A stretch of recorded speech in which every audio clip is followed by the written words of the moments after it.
Welcome to Into the Light, a podcast by Bending Minds Village where we stand united in advocating for juvenile mental health and suicide prevention. I'm your host, Caden, and we're going to embark on a journey of awareness, understanding, and resilience. At Bending Minds Village, we believe in the transformative power of conversation. We believe in shedding light on the challenges that our youth are facing and fostering a community of support for our children. Into the Light is not just a podcast. It's a beacon of hope. It's a safe place where we confront the shadows that are surrounding juvenile mental health and suicidal stigmas.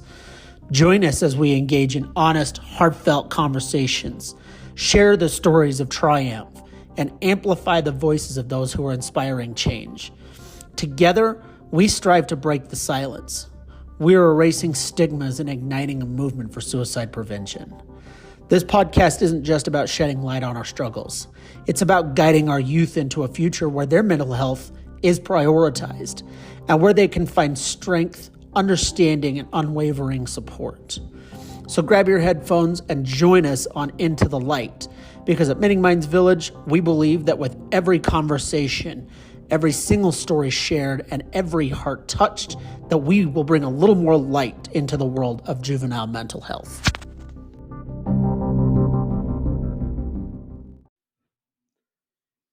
Hello, everybody. And again, as the introduction said, my name is Caden Mattinson. I am the Executive Director of Bending Minds Village. I am the host of this podcast. You have joined us on Into the Light with Bending Minds Village. Today's episode is kind of a unique one. We are bringing to you the podcast on our program for suicide prevention and awareness. On this discussion, I am giving you a bit of a heads up and a bit of a warning. This is going to be a heavy topic. It's going to be a much needed topic. It's going to be a very good topic, but it is going to be heavy and it's going to be a lot of information. If you have any questions afterwards, or if you need to talk about anything that was on the episode afterwards, please reach out to me. I'm happy to have that conversation with you. Today's topic is 0 is the only acceptable number. It's the only acceptable number of suicides in the United States, the only acceptable number in Utah, and certainly the only acceptable number in Morgan County. We're not even close. We're not even close to that number. And so while that is an issue, of course, organizations like Bending Minds Village, American Foundation for Suicide Prevention, National Alliance for Mental Illness, we're all going to have a place in this battle for hitting that 0 number. We don't want people to feel like that's their only way to get out. It's their only way to handle any problems. So we bring to you our topic on our program for suicide prevention and awareness. You guys, we cannot stop fighting for suicide prevention until no person in this country and in the world feels the need to commit suicide. We need to do better about coming together as an organization, as a community, and as a world environment, and make sure that we put a stop to this epidemic, that we support our fellow human beings, and that we're there when your fellow humans need us. We're all human beings. Let's be there and support each other. You might think that this topic doesn't affect you, or why are we even listening to this subject? Well, according to the statistics released by the CDC for 2022, nearly 1% of the United States population has had at least one attempt on their life. That means that out of 335 million known citizens in the U.S. today, at least 3.5 million Americans have at least attempted suicide, if not completed. Those are big numbers. We don't like those numbers. 3.5 million Americans per year have attempted suicide. That's not good. We don't want that. So let's get into a little bit about the myths around suicide and how we can debunk those myths and how we can help you maybe take a step forward in your own life, in observing your friends and family and even your neighbors, and how you can help make sure that they are taken care of in their moments of need. So let's talk about myth number 1 for a minute. Myth number 1 is saying that you have to have a mental illness. You have to have depression, anxiety, some kind of mental disability to be a suicide victim or to be a suicide survivor if you have had an attempt. Although that's possible, and in some cases we do see that there is mental illness involved that is kind of a leading cause of the suicide attempt, that's not necessarily true. We see people that go through critical illnesses. We see people that go through a change of work environment. We see people that go through all kinds of things every single day, and they have no idea that tomorrow that person may not be here. There was no warning signs. There was no way to know that they were sick. There was no way to know that that was the direction that they were heading. There are some people in this country who don't exhibit warning signs, but that is not the majority of the case. And so we're going to, later on in the podcast, we're going to talk about how you can pay attention and see the warning signs and how you can intervene. Myth number 2 is that only trained professionals can help someone experiencing suicidal thoughts. This is not true. Although we are trained and we are becoming certified in suicide prevention and suicide education, you as a friend, as a neighbor, as a family member can participate in saving somebody's life. Your words, even very small few words, just being present in their situation, your action of care, the effort that you put into being friends with somebody or understanding somebody may be just the thing that prevents somebody from committing suicide. And we'll talk about that a little more later. Of course, myth number 3 is that talking about suicide increases the chance that someone is going to commit suicide. This is not true at all, folks. If you are in this field, if you are educated in suicide prevention, you already know this. If you are not, and you are listening from the general public, let me introduce you to some pretty mind-blowing information that kind of took me by surprise when we first started into the organization. This is the number 1 most believed misconception about suicide. The number 1. If you speak on suicide, you may be the reason that somebody chooses not to go through with their suicidal thoughts. You may be the person who deflects them and who changes their mind. One of the ways to do that is that we ask direct and uncomfortable questions. And I know that's not easy to do, but asking that direct question, well, what question is that, Caden? That question would be, do you have plans to kill yourself? Do you have a plan on how you plan to end your life? It may be very uncomfortable. That may be a conversation that you're not willing to have, and that's okay. We'll tell you ways later in the podcast how you can also participate and prevent somebody from going through with it. Myth number 4 would be that people who take their own lives are selfish, and those who talk about suicide are only thinking of themselves. This is far from the truth, folks. And if you are one of those who are under this belief, please listen to this part of the podcast. In a survivors of suicidal ideations, we are often told things like, I wanted to die to save my friends and family from suffering. I wanted to end my own life because my kids will then not have to suffer because of my mental illness, because of my situation, because of what I've put them through. There are often times where people don't talk about suicide because they don't want you to believe that they're doing it for selfish reasons. They are not thinking about themselves in this situation. They are thinking about, I am taking the problem of me away from everybody else. And that's a hard one to swallow. That's a hard one to understand. But they are somebody that is in that moment and it has been suicidal is not thinking about themselves in that moment. They are the last person they are thinking about in that moment. Kind of some just kind of scratching the surface on some of those myths, but those are the 4 big ones. And so those are 4 that we really want you to understand and think about. Let's get into some statistics a little bit and talk about suicide and suicidal ideation and help you understand just how big this problem currently is. Some of these statistics are coming out of 2021 because they're still working on 22 and 23's data.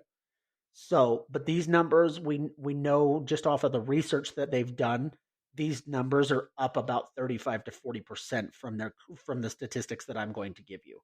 So think about that. They're worse than the 2021 data that I'm going to give you. According to the CDC, in 2021, of the estimated 13.5 million people who thought about suicide, 3.5 million of them had planned their attempt, and at least 1.7 million of them had attempted at least one time if they were not successful in their attempt. At least one attempt.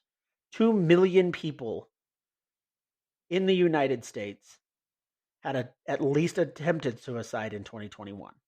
If you think about that being up about 35%, you're talking roughly 2 to 2.5 million that had at least one attempt. That's big numbers. Those are not good numbers. We don't want that to even be one. So we have a lot of work to do, and we have a lot of people that we need to support to keep that number from reaching that high. According to those same statistics from the CDC in 2021, there was a suicide completed every 11 minutes in the United States. And suicide was the second leading cause of death in children ages 10 to 14, as well as 20 to 34. Second leading cause of death. The first leading cause of death being trauma. So I want you to think about that, because at this point in the podcast, there has been one suicide completed. In the small amount of time that we've been on this podcast. In this 11 minutes, at least one person has committed suicide in the United States. That's a lot. That's a lot to take in. In the state of Utah, we do have 2023 data. In 2023, folks, there were documented 651 suicides completed in 2023 here in the state of Utah. That's the equivalent of roughly 2 successful suicides per day. Of those statistics, ages 10 to 24 accounted for nearly 15% of that total number.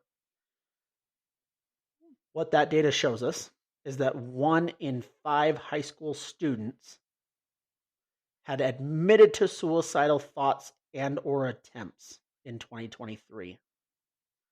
1 out of 5 high school age students had admitted to suicidal thoughts or at least one attempt in 2023.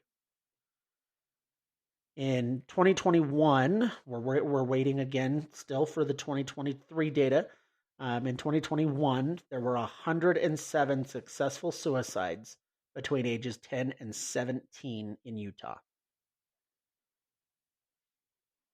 107. That's too many.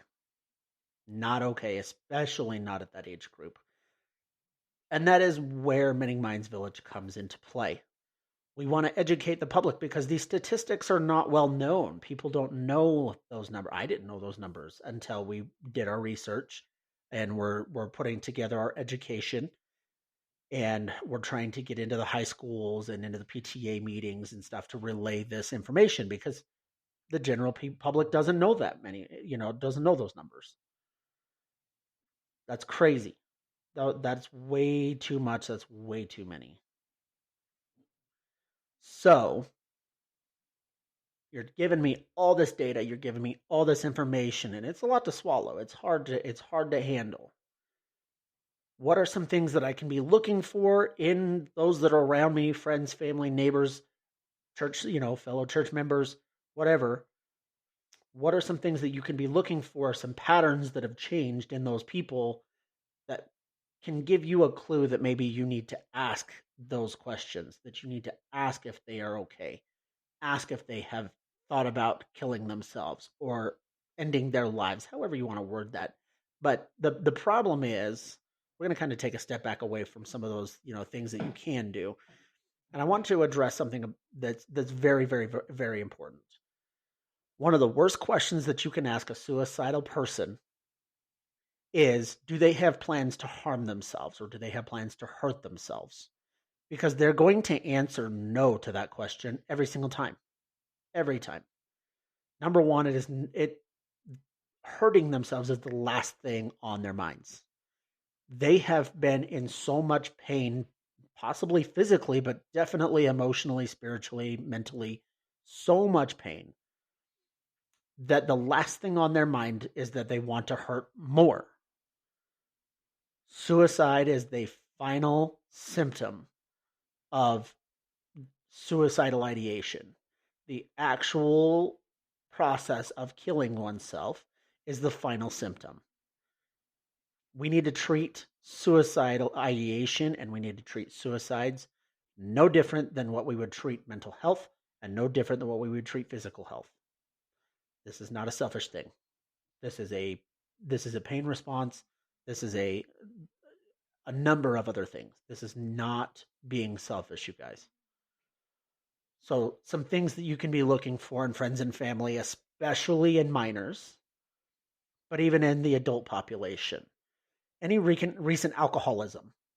We talk about that, any frequent drinking, any new drinking from the juvenile population, any new drinking from the adult population when you knew that there was some other underlying issues leading up to that. If there was marital problems, if there was financial problems, new diagnoses, anything like that. And then now all of a sudden we have recent alcoholism. And we're not talking a half a drink or a drink a night. We're talking drinking a full 36 pack of beer. We're talking drinking a whole bottle of vodka, any kind of liquors, from having really no drinking at all. Any abnormal behavior. If you see changes in somebody, if you know somebody well and you're seeing things that they're doing that just don't match up to who they were before, that's another sign that you can be looking for. We're seeing an increased suicide rate in sexual abuse survivors. So, of course, that's something that you want to put out your support. And if you don't know how to do that, or if you're not sure how to do that, don't be afraid to go learn. There are resources out there. I'm going to give you a few lists, a few places that you can go and learn some information about suicide and how to prevent and how to help in those cases. Of course, depression is going to be a sign. It's not necessarily that they have been depressed for a long time, but that they are newly depressed. That there was a recent serious diagnosis, cancer, HIV, anything kind of life-threatening or life-changing is one thing that we need to give our support to those people, because that can be the driving factor. If they have any previous suicide attempts and now they're showing the same behaviors, we need to definitely intervene and step forward. If there's any recent substance abuse, again, new onset, not repeated history, but new onset substance abuse. Any recent gun purchases, and we'll talk about that one a little bit more in a minute. Any talking about wanting to die. Anybody that is isolating. So they were generally were good to be around other people. They were comfortable with being around the population. And now all of a sudden they don't want to be and they want to isolate. That is a telltale sign that somebody has a plan. Same with a recent gun purchase. That means that they have planned their death. And the next two items fall into that same plan. Selling or giving away items that mean a great deal to them. If you know somebody who is just handing out items that either were family heirlooms or something that was very important to that person, that is kind of a warning sign. That's a big warning sign that you need to be intervening, that you need to say something. And then if they are holding any large parties, so that often means that this is kind of a last hurrah. This is a last, they're saying their goodbyes in this party, especially if it's a larger party than normal. If you've got somebody that's used to having one or two people over and now they've invited everybody they know, and they have this whole plan of, how they want this party to look and how it's going to be, that is a big, big problem. And you need to be intervening at that party, very likely, if you can. But, definitely if you're invited to that party, pull them to the side and say, hey, look, here's this question. Are you going to do this? Do you have a plan? would you, and then we offer how to help them. Then we offer, can I sit with you? Then we offer to bring in somebody that they trust that can sit with them and keep them safe until they feel like they are not going to commit suicide anymore. With those risk factors, I've been telling you through the whole podcast, and you hear everybody else tell you that you watching this, listening to this podcast, can prevent suicide. You say I can help. Now what do I do? The number one way that you can prevent a suicide as an individual person, not trained, just as yourself as an individual person listening to the podcast, if you see something, say something. If you see that somebody around you is acting abnormal, if you see that they are behaving in an abnormal way, if you even suspect, if your gut instinct is telling you that this person is going to commit suicide, say something. If you don't feel comfortable addressing them yourself, if you don't feel comfortable standing up and saying, do you have a plan? Are you going to kill yourself? Or do you have a plan to end your life? If you don't feel comfortable asking those questions, call 988. 988 is the National Suicide Prevention Hotline, and they will get all the information from you to help this individual, and then they will keep you on the line. They will sit with you or with that person until help arrives, and they will direct you on what to do and how to help that person. If you feel comfortable asking those questions, there are ways that you can intervene while still making the phone call to 988. If you feel like it is emergent, if you feel like in the next 20 to 30 minutes, this person may go commit suicide, do not call 988. 988 is going to take a little bit to get you on the phone, and it's going to take you a little bit to walk through the process. If you feel like it is emergent and this person is going to commit suicide in the next 15 to 20 minutes, call 911. Let them know that you are with somebody who is suicidal, that they are safe, they are with you, and that you need help. And they will send somebody out there. They will have a deputy, and they will have a crisis worker that will respond, and they will do everything in their power to make sure that that person is safe. Again, 988 is the preferred number if you can hold out that long. 988 will get you better resources. It will get you trained, certified personnel. Not that law enforcement isn't trained in their jobs, but 988 is trained in crisis response and mental health crises. 988 is the preferred phone number for you to call. And any officers that are listening to this podcast will tell you the same thing, that 988 is definitely the preferred way to go. They do not use statements to this individual like, I understand how you're feeling, or I know exactly what you feel, or I've been there. Don't use those statements in that moment. Save that for another conversation down the road. While in that moment, while in a crisis, you need to listen completely to what they are saying. Because in most cases of a suicidal person, they already feel like their voice doesn't matter, and they already feel like they're not being heard. They feel like they're a burden. So if somebody is willing to talk with you, you listen to what they have to say. And if you want them to know that you're hearing what they have to say, use words like, I understand. Use words like, I appreciate what you're telling me. And repeat back to them in a summary of what they said so they know that you heard what they have said. The most common thing a survivor of suicide attempts tells us is that they felt alone and unheard in those final moments. They felt like their voice didn't matter in that moment. So be present. Let them know that you're going to stay with them until they receive whatever help that they need. If there's somebody that you know that they can trust, or if you're comfortable asking them if there's somebody that they can trust, call them. Don't ask them to call them because they're not going to make the call. You call them, get the phone number, and say that you are here with them and that they are not okay and that they are planning to commit suicide and you need them to be here with them until they're safe. Ask them if you can hold their medicines, their weapons, anything that they could harm themselves with. Make sure that you are doing everything in your power to protect them from themselves in that moment. Again, if you do not feel like that you can help them, if you feel like that is too much for you to handle, or if you're uncomfortable with taking that step, call 988 if you can wait that 20-30 minutes, or if you cannot, please call 911. Either way, they're going to get the resources that they need in that moment. Another way you can help is by educating yourself. Educating yourself by joining public meetings. Educating yourself by finding local trainings in your area that are held by, in Morgan County, Mending Minds Village is going to be hosting some education trainings. You can look online if you would prefer to do virtual training.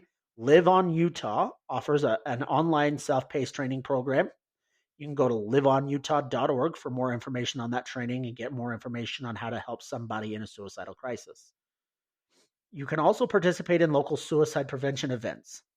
So this way you can raise your awareness, you can raise your understanding, and you can bring people with you so that you're raising awareness and supporting survivors. In those events, they are all about the survivors of these crises. At Mending Minds Village, we have created 3 programs to advocate for suicide prevention. First and foremost, we're putting together our peer support group. So in Morgan, Utah, we will be, by the end of February, hosting our first ever peer support group. And I know that we're working on a couple other counties as well. I know we're working on Washington County, Sevier County, and possibly even Duchesne County. If you would like information on those groups, please reach out. You can find us on Facebook at Mending Minds Village. You can find us on TikTok, Twitter, Instagram. You can always go to the website at mendingmindsvillage.org, and we'll put all the information up on there. You can give us a phone call. 801-259-3312 is the phone number to reach Mending Minds Village. And we can give you the information over the phone. We do have events in the community where we advocate for survivors and families of those that we have lost to suicide. And we are working with programs like the American Foundation for Suicide Prevention, NAMI, Live on Utah, etc., to create an education program for rural Utah counties to educate parents, educators, and even students about suicide and ways that they can intervene and prevent it. We said it at the beginning.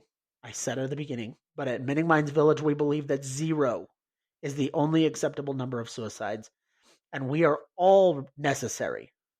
Every single individual American citizen is necessary in order to reach that number.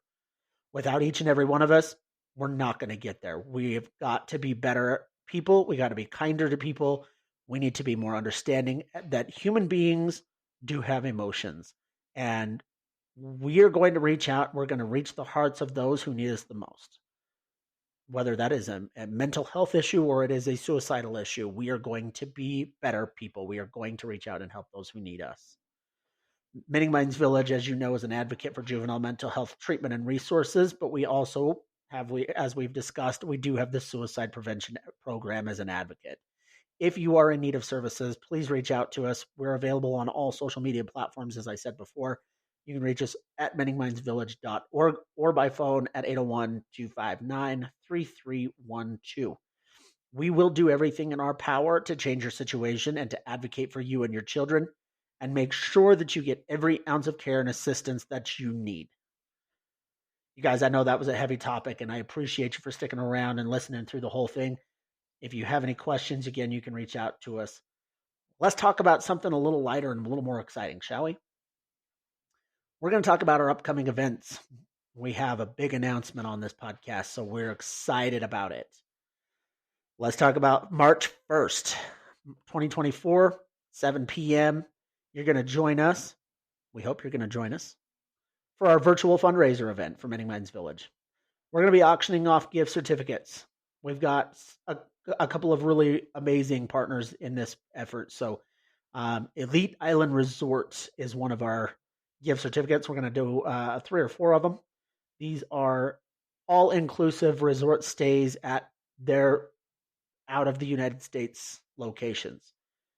We will have some Let's Roam gift certificates that we're auctioning off. Those are the fun, they mail you out this stuff and you go on a scavenger hunt gift certificates. We're also going to have our shirts, some bracelets, and hopefully some other items. If you're looking for that event, you can find it on the Facebook page at Mending Minds Village, or you can find it on the website as well. We'll have all that information up on there. Finally, we can announce on June 14th, 2024, if you are not in Morgan, Utah, you should be. We can finally announce that we are hosting our first annual Walk for Life community event walk at Morgan High School in Morgan, Utah. We want to thank Morgan High School for hosting that event. We're looking for sponsors and volunteers that are willing to come and help us with that event. We are going to be walking in support of those who we have lost to suicide. We are going to be advocating for those who are there that we may not know it, that are currently suicidal, or that are experiencing the loss that nobody should ever experience. If you are looking to participate in that event, we will be putting more information up on the Facebook page and the website. So be looking there. If you are interested in helping, please reach out to us. We need all the help we can get on this event. You guys were expecting roughly 2,500 people. A press release has been made on this event and should be reaching the news media desks at any point this week. So be looking out for that. We will share any news stories, any press events, anything like that on our social media pages and on our website. I will be going live every night all the way up to the event talking about it. So please join one of those lives, ask your questions. We're in the process of finalizing our details for the Morgan County Suicide Prevention Peer Support Group. So we'll be announcing the start of that as soon as we have those details in place. And then we will be putting flyers up in Morgan County and outside of the county to bring awareness to that event, advertise it, make sure you know where to go if you need that service. Again, that'll be on Facebook pages, website, all that information. We're hoping that by the end of February, we have that one started. We are looking for some guests to be on our podcast, and we want you to come in and discuss suicide prevention, mental health issues, any advocacy. Share your advocacy story on here. If you are somebody that you would know would be a great guest, please email me at info@mendingmindsvillage.org and get me your request. And we're putting together quite a few requests right now, so we're currently putting together shows through April of this year. And we'll be expanding that as we get more shows put together. Thank you so much for your unwavering support for Mending Minds Village and the clients that we serve. We would not be here today without you. We would not be here today without the power of Mending Minds Village advocates. Next week, we have a special guest coming to you right here on Into the Light with Mending Minds Village. Terry Tucker is an amazing cancer survivor who uses his story to motivate, educate, and advocate. Come listen to his amazing words of positivity and how he inspires others to take care of their physical and mental health. We also have upcoming a children's author and mental health advocate, Andrea Sides. She is going to come in and talk about her book and also about her own advocacy and how she supports juvenile mental health. Then we have a 3-part series coming up on child abuse in the family courts. If you would like to be a guest on that, please reach out to me and get me either your information or a date that you can be a guest on the show. We have other shows coming. We're putting more together as we go, so we're excited for you guys to hear those episodes and to share them out with your friends and family. So please stay tuned. Into the Life with Mending Minds Village is going to bring you some amazing shows. Please share our shows. Share it out with your friends, family members, colleagues, neighbors, anybody you can think of that could benefit from hearing any of our topics. We appreciate all of your support and advocacy, and we look forward to bringing you more programs and awareness to all of these mental health issues. If you'd like to hear any specific topics discussed on the show, please send them over to me, info@mendingmindsvillage.org, and I'll make sure that we get it on the calendar. We'll let you know what date it's going to air, and as soon as we get to your episode, we'll drop it, and we'll get you a link to it so you can hear that episode. Have a wonderful week, everybody. We'll see you back here next Friday for another great episode of Into the Light with Mending Minds Village. Bye for now.